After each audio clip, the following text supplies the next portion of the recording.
This is the Global Podcast Network, where executives and professionals connect, share, and inspire.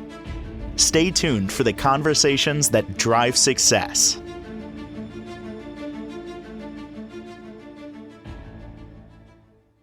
Welcome back to the show. We are honored to have Cindi DuMond joining us here. She's the owner of her own company and coach at Don't Despair Coaching, based out of Daytona Beach, Florida. We're going to get to know her and, of course, all the work that she does to help you, whether you're broken, maybe you're burnt out, maybe you just, feel a little disconnect, but she's here to help you, really find your strength. And, of course, with her background and credentials, she's the perfect person to do this. So, first and foremost, welcome. How are you today? Hi there, Jill. I'm doing well, thank you. How are you doing? I'm doing fantastic and really excited to get to know you. I know you're a certified adult chair master coach, and we're going to talk to you about all the different things that you do. I know you're also a nurse. I mean, there's a lot to get to. So, why don't you just introduce yourself to us to begin? Thank you. Oh, I'd love to. I am a retired nurse, and my first degree was in mortuary science. I was a licensed funeral director.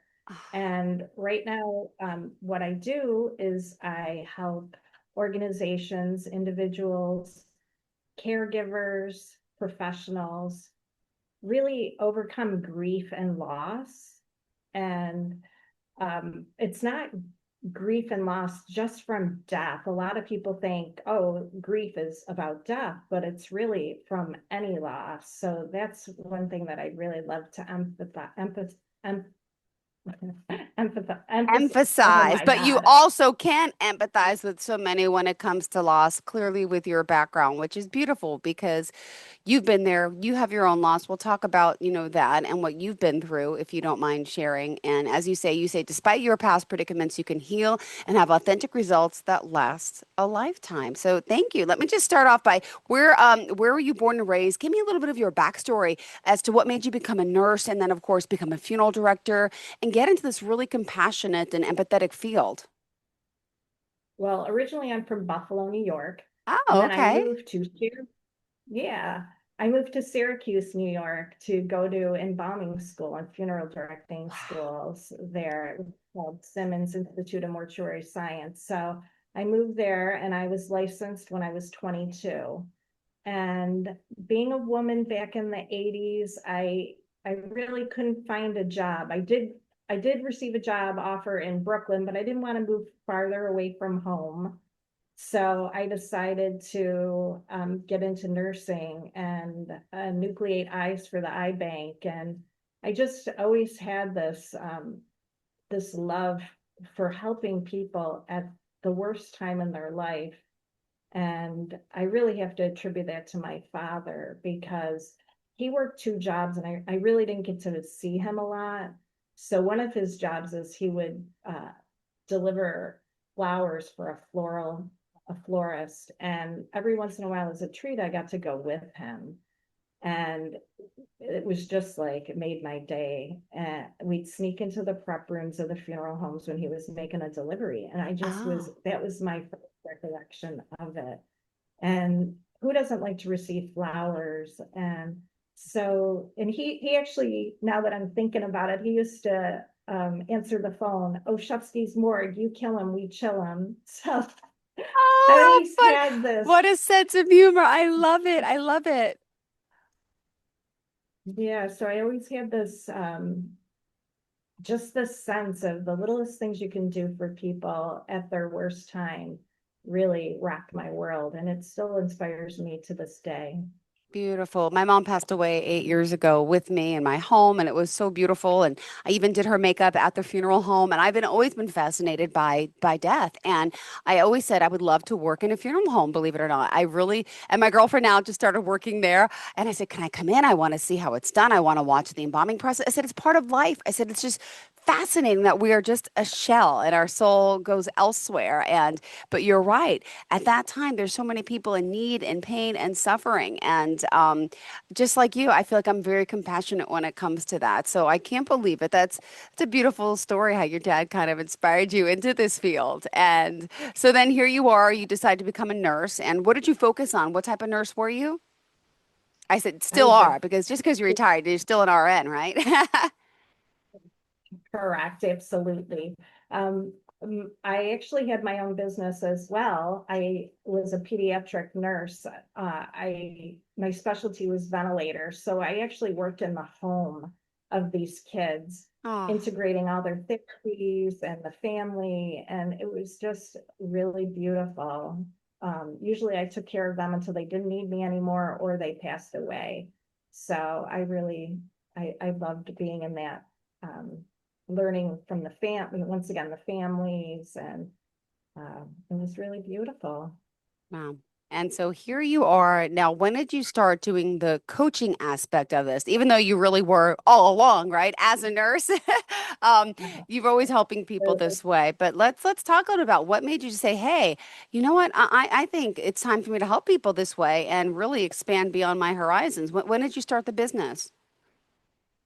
And I was actually certified in the adult cheer model in Yes. 2022. And what is that Um, exactly? so the adult cheer model changed my life. I heard Michelle Chalfant one day on her podcast, her show, and I was like, wow, this just makes sense. Like, hello. And it's a compass, it's a rule book, it's a way of life. It's a therapeutic model used all over the world. And if you can picture it like you being a table and there's three chairs around, and the child chair is your true feelings, your true essence, pre-birth to around 6 or 7 years old. And then Wow. you have the other chair, the middle chair, that's the adolescent chair or the ego.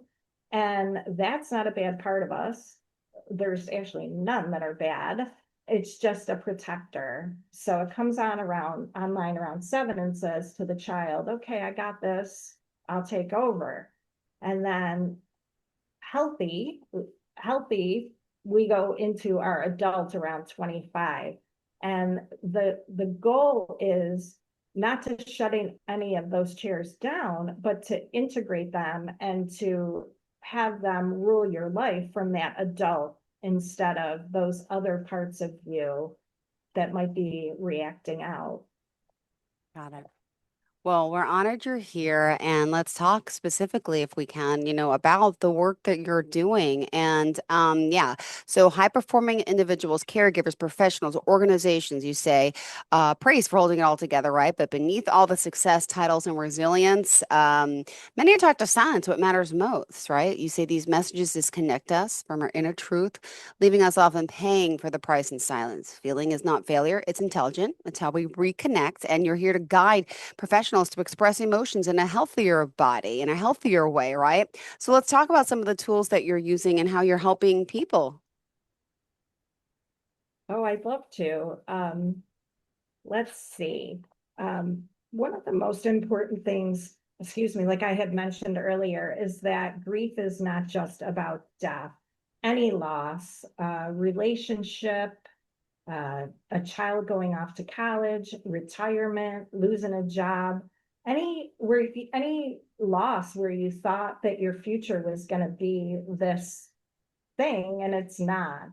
That's grief. So what happens is these losses, they live in our body and in our nervous system. So one of the things that I do is I teach mindfulness and grounding tools.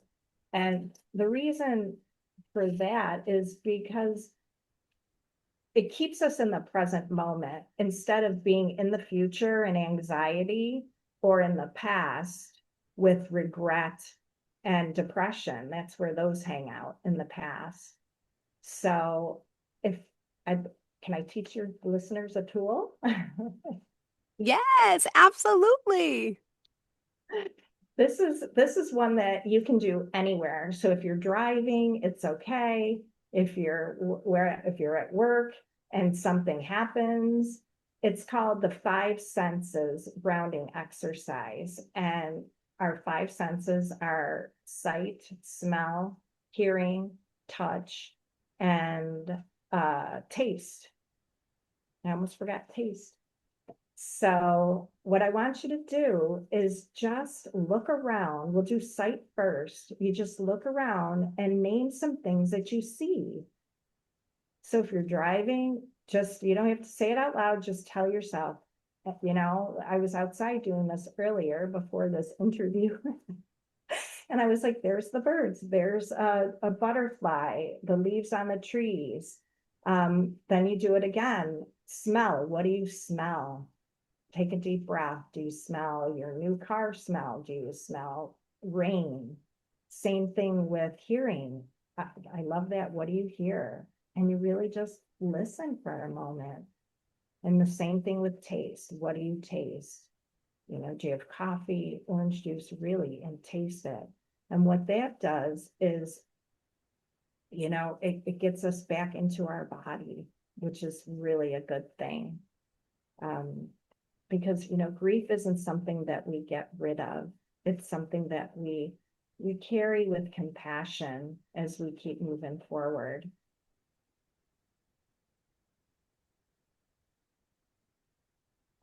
Can you hear me? You mentioned grief, all different forms of grief, right? I mean, there's loss of not just people, right? But loss of job, loss of sense, loss of health, loss of care. Like, if you're caring for someone, there's a lot that people, we can define grief, right? Even loss of a pet, or even, abortion, or loss of, your finances.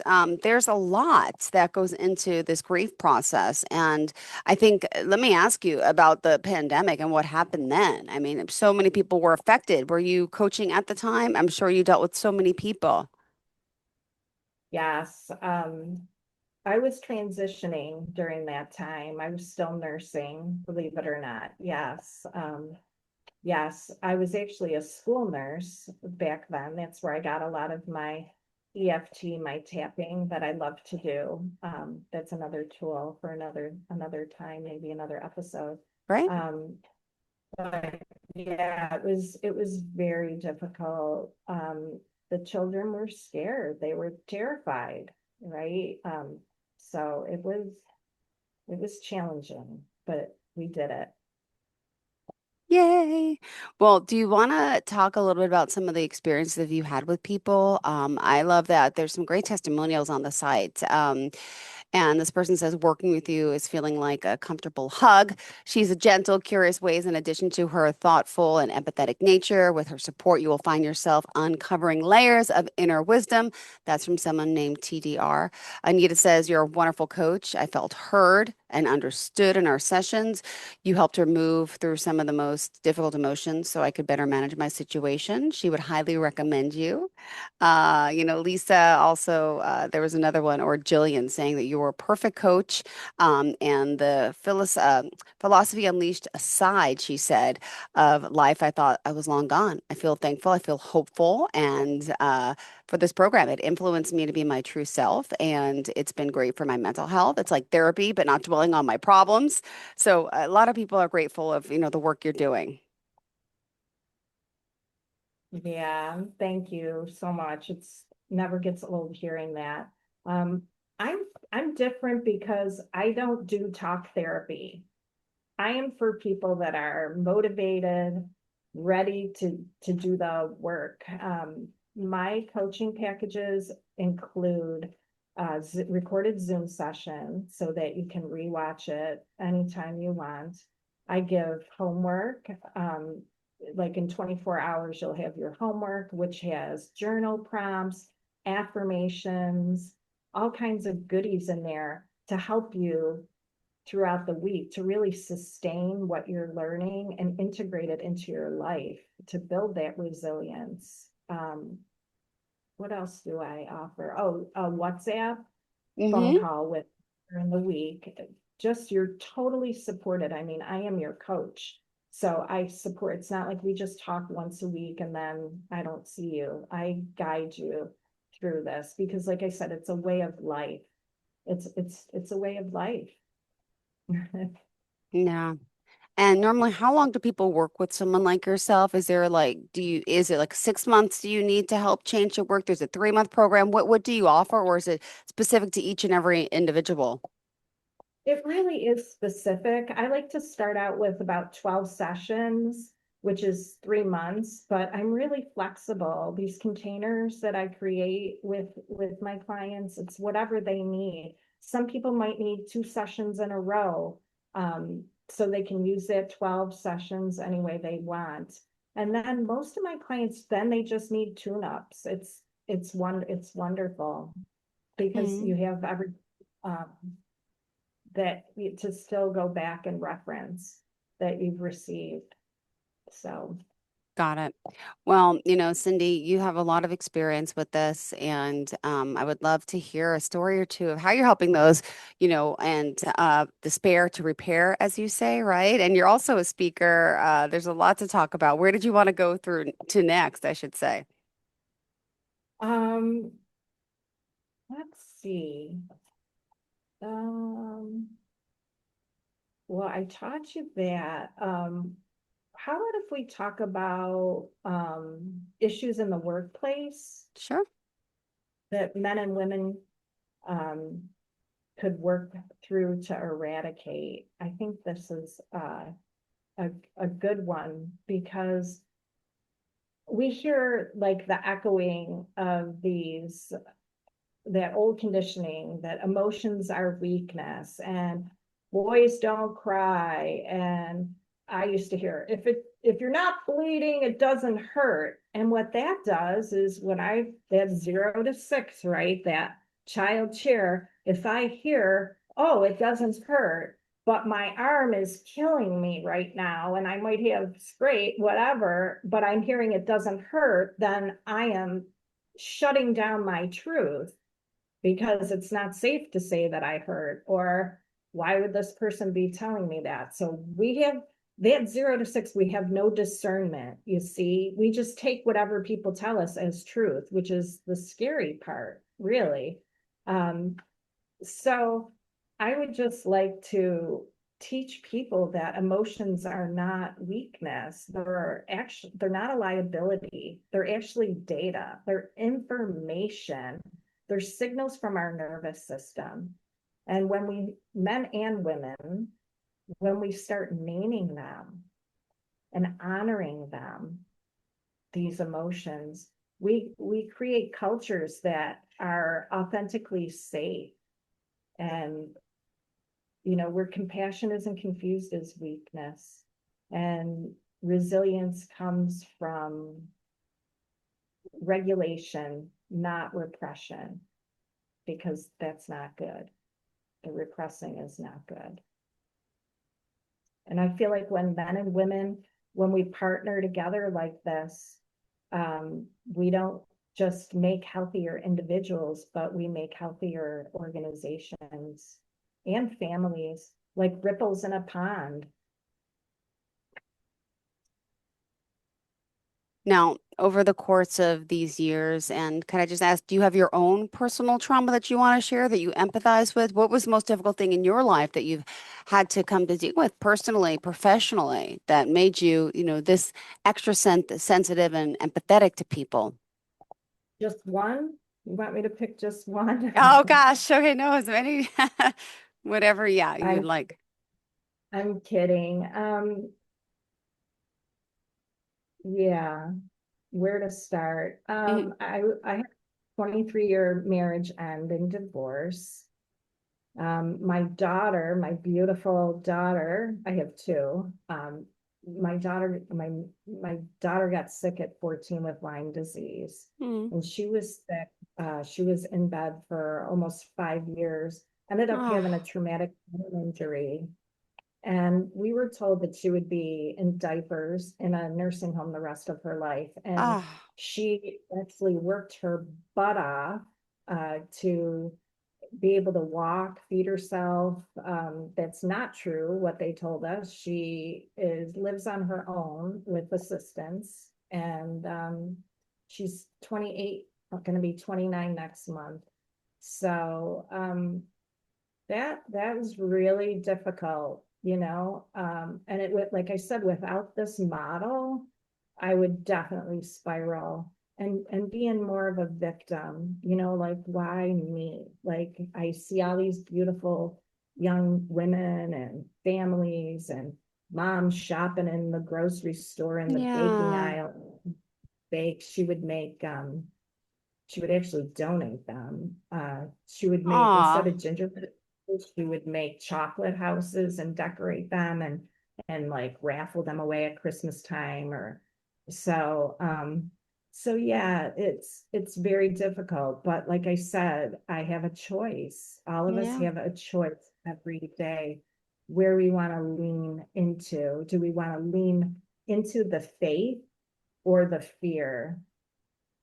And the faith meaning, my word is God, but your listener's word might be universe, spirit, source. But we all have a choice where that fear, where we're going to let it take us. And I've just chosen to lean more into my faith. And now you're helping so many do the same. Well, I think it's beautiful, the work you're doing. And let me also ask, people out there who are suffering with anything. I mean, this model, of working with you, you mentioned, I read someone, hold on, it was on your site. Let me just go back. Oh, Cindy is a true thought leader who brings depth, warmth, and clarity to the conversation. Having interviewed over 6,000 people in 35 years, I can say she's one of the most engaging guests I've ever had. And that's from like another radio personality and anchor, which is pretty amazing. You offer a lot. You're here to do keynotes, trainings, workshops, and is there anything that we should be aware of where you're going to be soon, or what we should know? And let's talk a little bit about what is this complimentary book you're offering? Oh, it's a book on boundaries. Yes, I have Ah, yes, it's available on my website along with a grief journal and a lot of other um, free tools for you to help yourself. It's actually at don'tdespaircoaching.com backslash toolbox. So yeah, yeah, boundaries are important. and You have to put your oxygen mask on before your neighbors, right? yeah, that's what we always say. And a lot of times as parents, we don't, and we wake up and it's like, oh no, I should have done things differently, right? Well, let me also ask, we have a few more minutes left here, but let's talk a little bit about, to work with you. You mentioned, to reframe your life. So anyone can reach out. You offer a free consultation to get started. And what does that consist of usually? Because someone's out there might be a little fearful to contact you to call. What would you say?